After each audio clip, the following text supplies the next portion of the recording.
D'accord. Alexander, parlons des résultats du second tour des élections législatives en France. Le nouveau Front populaire est arrivé en première position, le parti de Macron en deuxième, et le Rassemblement national de Le Pen en troisième. Cela a été un choc pour beaucoup de gens qui s'attendaient à ce que Le Pen soit en première position.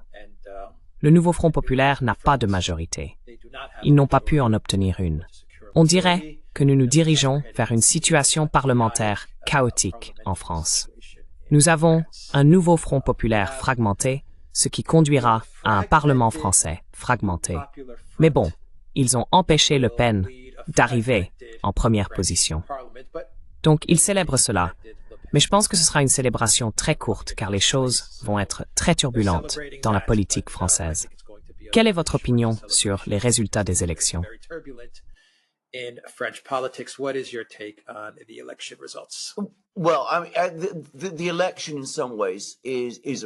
Eh bien, l'élection est en quelque sorte le reflet du fait que j'ai été déconnecté de la France pendant très très longtemps. En regardant les indices, il y avait quelques indications que cela allait arriver. Maintenant, ce qui s'est essentiellement passé est ceci. L'élan est clairement derrière Marine Le Pen et le Rassemblement national. Au premier tour de l'élection, le Rassemblement national a remporté 33% des voix. C'est exactement le même pourcentage que Keir Starmer a obtenu lors des élections générales britanniques qui viennent de se dérouler et lui ont donné cette majorité écrasante. Le Rassemblement national est clairement positionné pour être le parti dominant en France.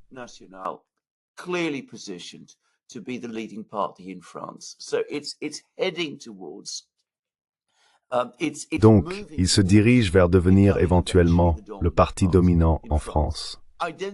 Je ne pense pas que quoi que ce soit que nous ayons vu au cours des dernières heures change ce fait. Cependant, l'establishment français ne veut pas voir cela se produire. Emmanuel Macron ne veut pas voir cela se produire. La manière dont le système électoral français a été créé, il a été conçu il y a longtemps, au moment de la création de la Ve République et par la suite.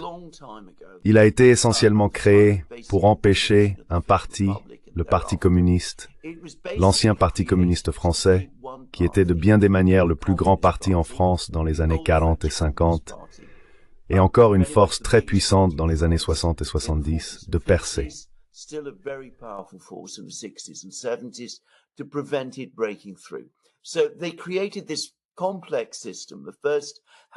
Ils ont donc créé ce système complexe avec un premier tour, puis un second tour.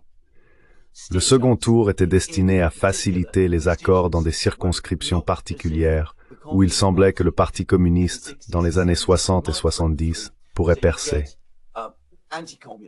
Les partis anticommunistes retiraient des candidats pour permettre à une personne de prendre tous les votes anticommunistes, empêchant ainsi le Parti communiste de gagner. C'est la nature du système électoral français. J'ai vécu en France et je l'ai vu se dérouler exactement de cette manière à de nombreuses reprises. Maintenant, ils ont essayé d'utiliser les mêmes mécanismes pour arrêter le Rassemblement national.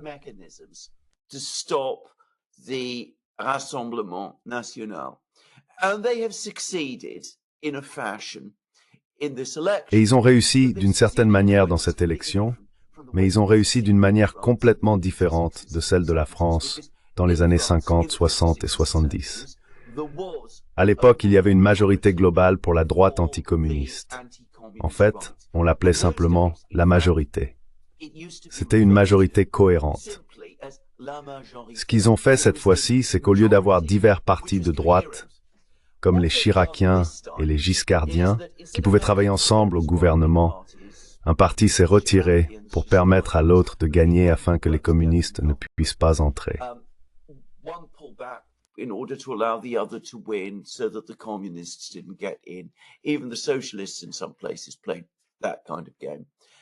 Même les socialistes, à certains endroits, ont joué ce genre de jeu. Ce qu'ils ont fait cette fois-ci, c'est qu'ils ont rassemblé des forces complètement incompatibles. Nous avons donc le Front populaire, le Bloc de gauche, qui est lui-même un patchwork de différents partis. Et ironie du sort, le Parti communiste français, le parti que le système était censé bloquer dans les années 50, 60 et 70, en fait partie. En fait, c'est une partie clé du Front populaire. Son leader, Fabien Roussel, est à mon avis l'une des personnes les plus intelligentes de ce bloc. Quoi qu'il en soit, ils l'ont rassemblé, réunissant toutes sortes de partis socialistes et communistes, et toutes sortes de choses comme ça ensemble.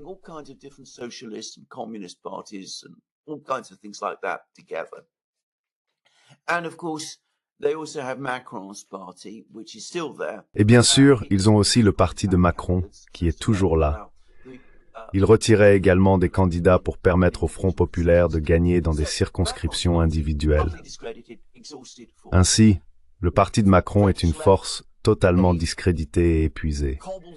La gauche française a bricolé un ramassis de différents partis, dont beaucoup se détestent absolument. Tous sont impliqués dans cette coalition pour arrêter le Rassemblement national. On pourrait appeler cela le mariage du monstre de Frankenstein avec un zombie, le zombie étant le parti de Macron, et le monstre de Frankenstein étant cette gauche unie. Tout cela pour arrêter Le Pen.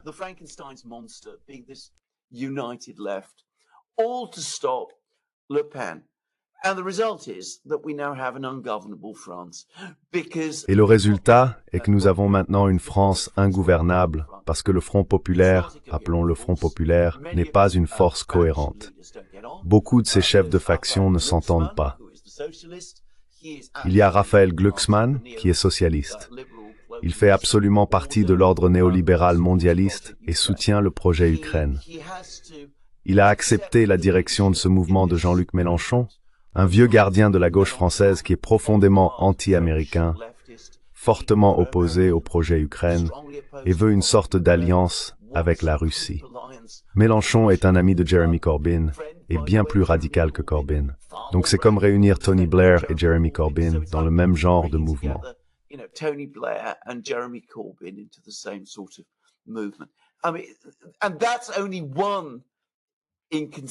Je veux dire, ce n'est qu'une seule incohérence et contradiction à gauche.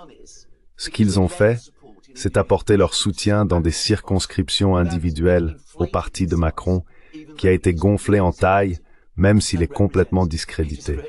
Il représente un président profondément impopulaire, à qui on a conseillé de ne pas faire campagne dans cette élection, parce que les gens ne le voulaient pas. Son propre parti ne voulait pas être trop étroitement associé à lui.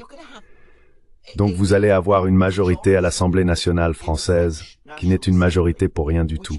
En d'autres termes, le chaos. C'est exactement ce que Macron et l'establishment français, dans leur obsession de tenir Le Pen à distance, ont créé avec le soutien d'un très grand nombre d'électeurs français.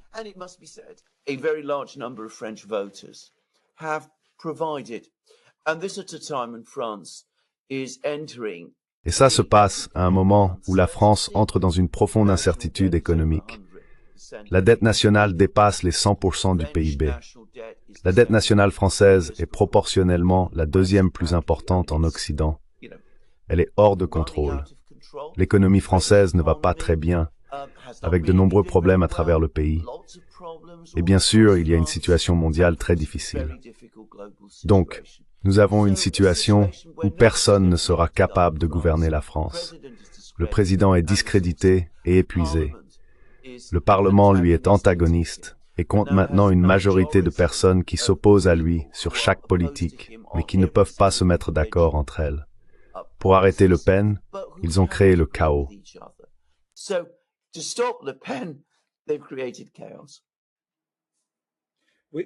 Quand vous dites majorité, voulez-vous dire le Front populaire combiné avec le parti de Macron?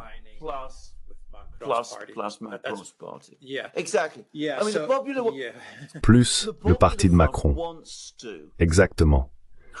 Le Front populaire veut créer un gouvernement, mais ils ne peuvent le faire que si le parti de Macron les soutient ou entre en coalition avec eux. Ce sont des mouvements complètement incompatibles et contradictoires.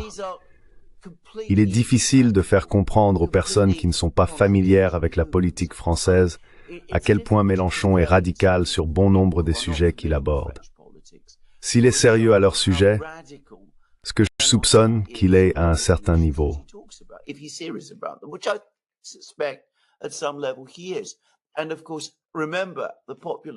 Et bien sûr, souvenez-vous, le Front populaire contient également en son sein le Parti communiste français, qui reste fortement opposé au projet Ukraine, par exemple, et conserve une sorte de tradition russophile. Comment concilier tout cela? Et comment faire en sorte que tous ces différents partis acceptent soit des réductions de dépenses, soit de poursuivre un modèle plus dirigiste, si c'est ce que vous voulez faire? Il n'y a aucune cohérence dans ce Parlement français, et il n'y a aucun mécanisme pour le dissoudre maintenant, pendant au moins une autre année.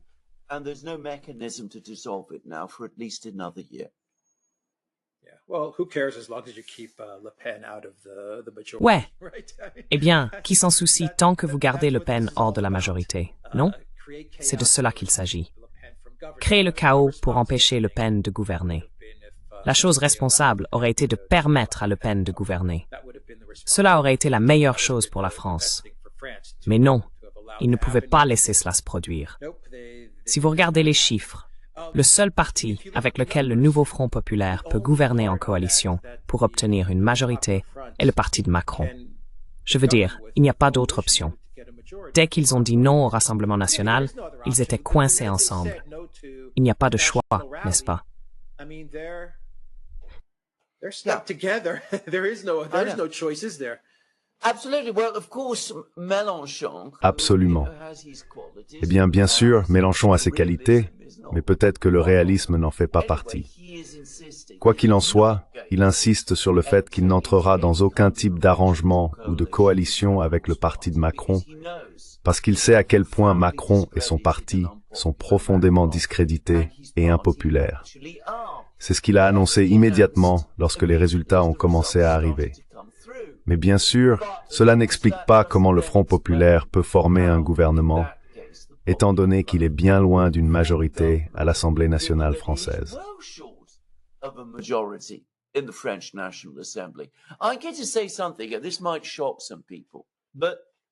Je dois dire quelque chose, et cela pourrait choquer certaines personnes.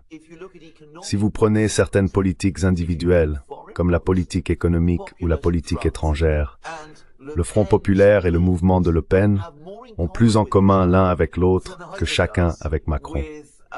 Cependant, le Front populaire est à peine une force cohérente. En son sein, il y a des mondialistes néolibéraux simples qui seraient absolument heureux de travailler avec Macron. Mais si vous regardez Mélenchon et Roussel, ils ont beaucoup plus en commun avec Le Pen à bien des égards.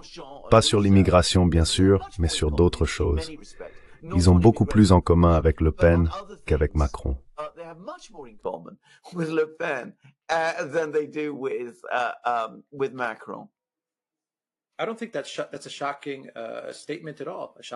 Je ne pense pas que ce soit une déclaration ou une analyse choquante, parce que la tendance est vers la gauche populiste. Si vous retirez les composants populistes du Front populaire, ces composants, que vous pourriez appeler la gauche populiste, fusionnent définitivement avec des partis de la droite populiste. Choisissez un pays. Les politiques de la gauche populiste et de la droite populiste, dans la plupart des pays, ont beaucoup en commun. Donc, je ne pense pas que ça devrait surprendre quelqu'un qu'ils aient plus en commun qu'avec le mondialiste néolibéral Macron. Than the neoliberal globalist Macron. Indeed, and can I just make a further point here, because this is where you go. En effet, puis-je ajouter un autre point ici? Il est utile de regarder l'histoire française, car cela a été compris en France auparavant.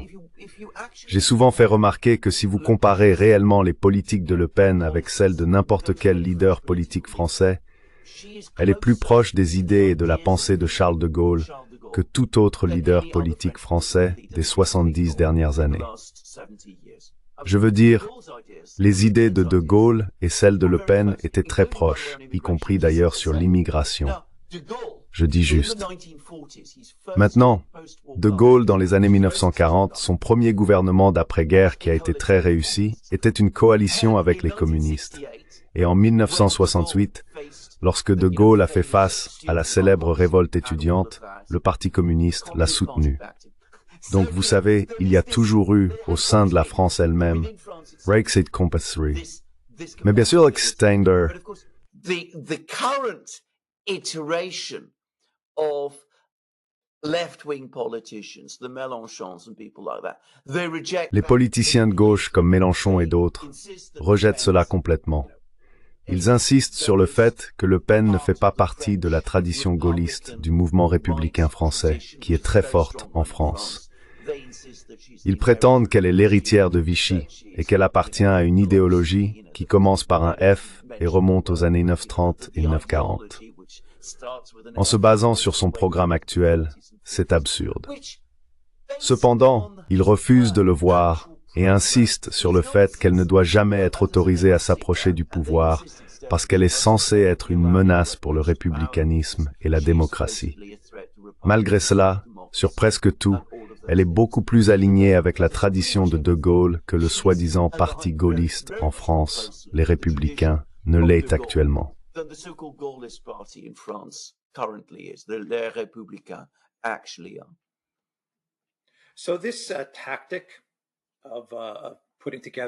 Donc, cette tactique de rassembler ces types de partis parapluies, où vous assemblez un tas de partis qui sont incompatibles, peuvent même se détester, peuvent même se mépriser, mais vous les mettez ensemble sous ce parapluie, vous leur donnez une étiquette, un titre, un nom, comme Nouveau Front Populaire, peu importe.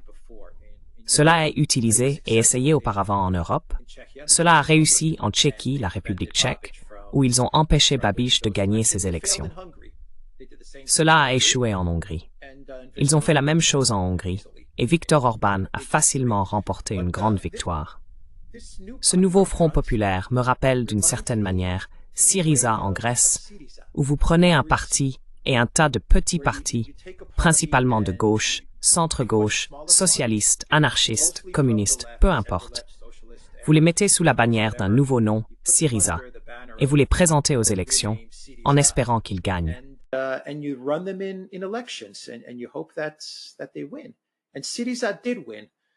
And my question to you is, Et Syriza a gagné. Ma question pour vous est la suivante. Syriza était dirigé par un jeune activiste inexpérimenté, Tsipras. Il est devenu le leader de Syriza, et lorsqu'ils ont remporté les élections, il est finalement devenu Premier ministre. Au début, il a fait des déclarations selon lesquelles il s'opposerait aux politiques de l'UHBBE, aux politiques du FMI et aux mesures d'austérité contre la Grèce. Mais finalement, ils l'ont transformé en globaliste. Il a changé et est devenu un globaliste néolibéral. Syriza est finalement devenu un parti de gauche néolibéral globaliste. Pensez-vous que les globalistes qui dirigent Macron, qui ont conçu ce plan de déposer 200 candidats, voient le nouveau Front populaire de la même manière? Le problème pourrait être que vous avez un Mélenchon expérimenté qui est plus ancré dans ses positions. Oh, alors que Tsipras était très malléable, et il n'était pas très difficile de le changer.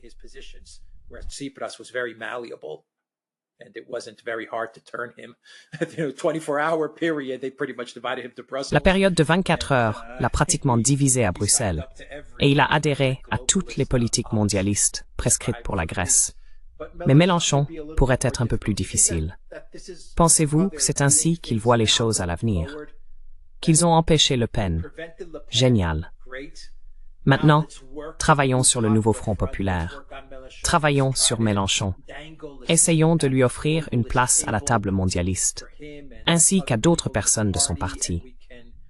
Nous pouvons transformer ce groupe hétéroclite de partis en une force néolibérale en France. Je veux dire, je ne sais pas. C'est ainsi que je vois les choses.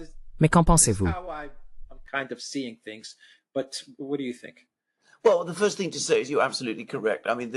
Eh bien, la première chose à dire est que vous avez tout à fait raison. Le nouveau Front populaire, d'ailleurs, évoque le Front populaire qui a été créé entre les communistes et les socialistes dans les années 1930 pour empêcher la droite de l'époque de prendre le pouvoir. Vous pouvez déjà voir la manipulation de l'histoire et du langage utilisé ici. Mais vous avez tout à fait raison. Le nouveau Front populaire est exactement le même que Syriza. Il n'est en rien différent. Ils finiront par faire exactement ce que vous avez dit. Ne surestimez pas Mélenchon. Tout d'abord, c'est une personnalité immensément vaniteuse. Il est peut-être engagé dans ses positions, mais je ne pense pas que la plupart des gens du nouveau Front populaire le soient. ils pourraient se débarrasser de lui.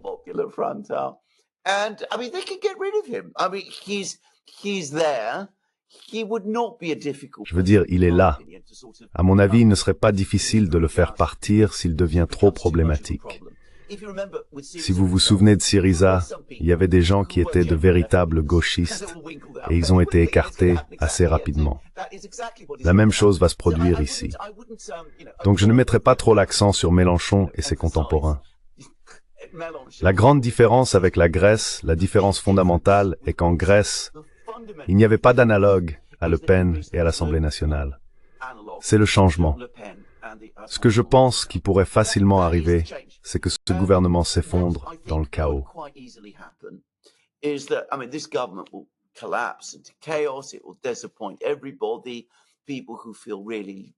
Cela décevra tout le monde. Les personnes qui se sentent vraiment de gauche et radicales se sentiront profondément lésées. Il pourrait bien y avoir une crise économique. L'euro, d'ailleurs, est déjà en baisse parce que les marchés n'aiment pas ce développement.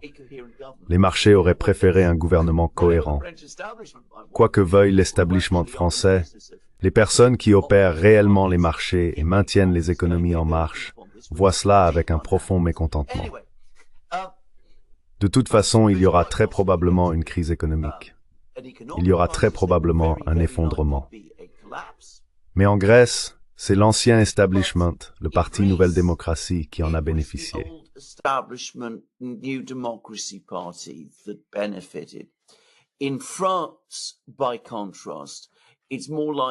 En France, en revanche, il est plus probable que ce soit le Rassemblement national qui est la force politique avec un véritable élan.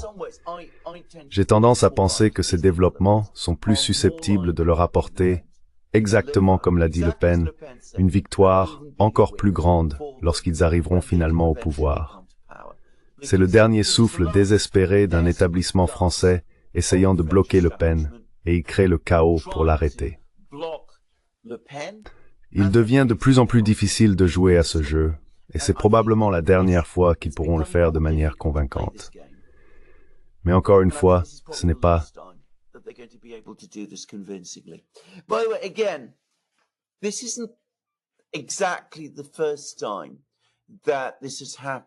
Exactement.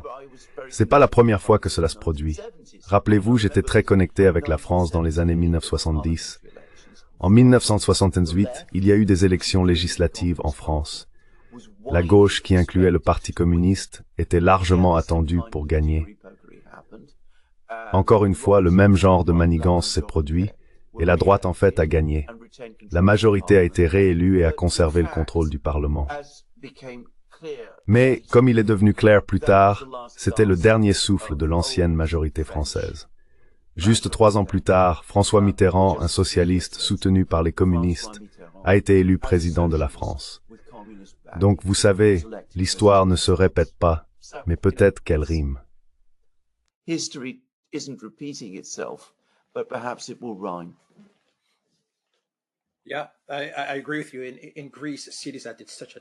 Oui, je suis d'accord avec toi.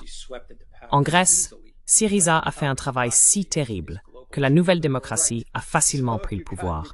Mais la Nouvelle Démocratie est une droite néolibérale mondialiste. Donc vous vous êtes débarrassé de la gauche néolibérale mondialiste, mais leur mauvaise performance a facilité la prise de pouvoir par la droite néolibérale mondialiste. En France, c'est une situation différente, parce que vous avez Le Pen. Elle a dit qu'elle n'était pas si déçue par ce résultat et croit que lors des élections présidentielles, le Rassemblement national fera très bien. Nous allons attendre et voir. Pour conclure la vidéo, je crois qu'une meilleure stratégie pour les mondialistes, pour les personnes derrière Macron, aurait été de permettre à Le Pen de gouverner pendant ces temps très difficiles.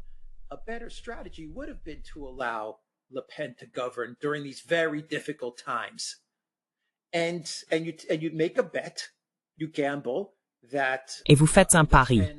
Vous pariez qu'un gouvernement Le Pen, un Parlement Le Pen, avec un Premier ministre du Rassemblement national, pendant ces temps économiques très difficiles, aurait du mal. Le Premier ministre s'occuperait principalement des questions intérieures, et il pourrait ne pas bien s'en sortir.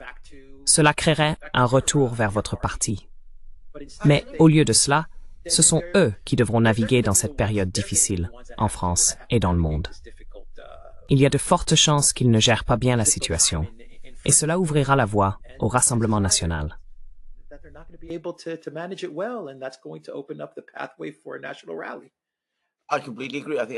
Je suis tout à fait d'accord. Je pense qu'ils ont fait une erreur stratégique. Ils se sont tellement préoccupés du Rassemblement national qu'ils ont perdu de vue l'ensemble du tableau. Ils jouent constamment à ce jeu.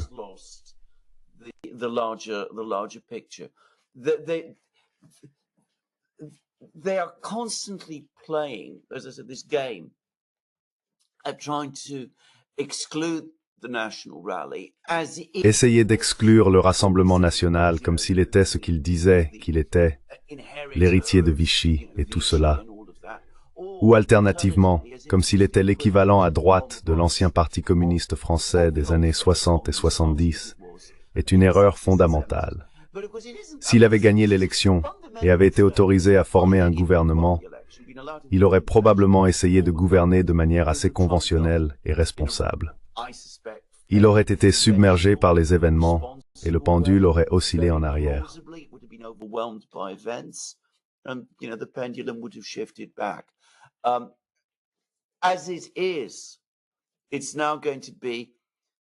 Tel quel, à cause de tout ce chaos, ce sera le président, la gauche, et toutes ces personnes qui essaieront de lutter contre ces problèmes et deviendront discréditées.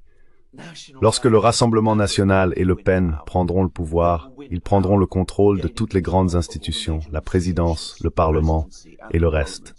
Ils auront un gouvernement beaucoup plus fort et une chance de pouvoir beaucoup plus grande que s'ils avaient réussi à percer maintenant. Cela dit, je dois ajouter une note de prudence.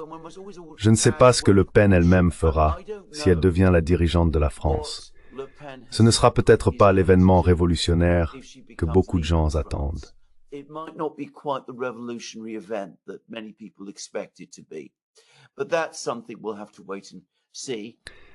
Mais c'est quelque chose que nous devrons attendre et voir et résoudre quand cela arrivera. Mais arrivé, je pense que cela arrivera maintenant. Tout comme il y a eu d'innombrables tentatives pour empêcher Mitterrand de devenir président, et puis quand il l'a fait, il s'est avéré être très aligné avec l'ordre mondialiste. Peut-être que la même chose se produira avec Le Pen. Peut-être pas. Mais d'une manière ou d'une autre, je pense qu'avec cette élection, elle est plus proche de cet objectif. Il est important de se rappeler que le Rassemblement national, même en arrivant troisième, a considérablement augmenté son empreinte à l'Assemblée nationale. C'est une force politique beaucoup plus forte qu'elle ne l'était auparavant.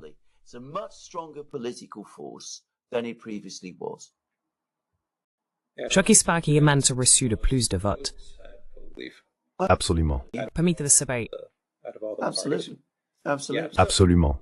Les élections sont en 2027. Beaucoup de choses peuvent se passer. Nous ne savons pas. Beaucoup de choses peuvent se passer d'ici là. Exactement. Oui. Donc d'accord. quelque chose d'autre à ajouter, ou devrions-nous conclure? Au fait, le Premier ministre a également démissionné. Gabriel Attal. Il sera probablement intérimaire, mais je doute qu'il revienne. Je pense que sa carrière politique est terminée, pour être honnête, en France. Non pas qu'il s'en inquiétera, car il se verra offrir un bon poste pour faire autre chose avant longtemps, comme c'est toujours le cas pour ces gens-là. Mais c'est une période complexe. Je sais que beaucoup de gens sont soit choqués, stupéfaits, ravis ou déprimés par ce résultat. Mon propre avis est que la façon de le comprendre est comme une étape vers un processus. Et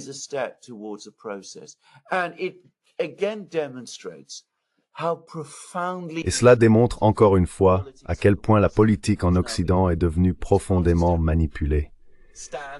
Les partis ne se basent plus sur leurs propres enjeux et ne font plus campagne de manière directe comme ils le faisaient auparavant. Au lieu de cela, il y a toutes sortes de manipulations, retirant des candidats ici et là et proposant diverses solutions. Ce tirage de ficelle sans fin produit des résultats qui ne sont probablement pas ce que le peuple de France veut ou mérite. Nous allons obtenir un gouvernement chaotique et désorganisé. En fin de compte, cela pourrait aboutir au résultat dont nous avons parlé, mais en attendant, ce sera très difficile pour la France. But in the meantime, it will be very difficult for France. Well, the EU is good at that. Europe is good at kicking the can down the road. L'UMIE est doué pour cela. L'Europe est douée pour repousser les problèmes. Comment faire en sorte qu'ils puissent maintenir les pays sur la voie des politiques de l'UMIE? Je ne sais pas si ce sera le cas avec le Front populaire. Nous verrons, mais vous savez, c'est ce qu'ils ont fait en Grèce, et cela a fonctionné. En effet, la France populaire est une autre histoire. Mais oui, ils sont bons à cela. Ils sont bons pour repousser les problèmes. They're good at this, absolutely. Even if, as I said, what they've done this time. Ils sont bons à cela, absolument. Même si, comme je l'ai dit, ce qu'ils ont fait cette fois-ci est de négocier un mariage entre le monstre de Frankenstein et un zombie. C'est vraiment en regardant ces deux partis, ou ces deux groupements, ensemble, le groupement de Macron et le Front populaire. Je veux dire, aucun n'a de cohérence. Et ce mariage forcé que nous allons voir entre eux est tellement profondément contre nature. Comme l'a dit correctement le chef parlementaire de Le Pen, Jordan Bardella. Le Pen's parliamentary leader, Jordan Bardella, correctly said. D'accord. Très bien. Nous allons terminer ici. theduran.locals.com. Nous sommes sur Rumble, Odyssey, BitChute, Telegram, Rockfin et Twitter. Et allez à la boutique Duran. Prenez des articles en édition limitée. Le lien est dans la boîte de description ci-dessous. Prenez soin de vous. Take care.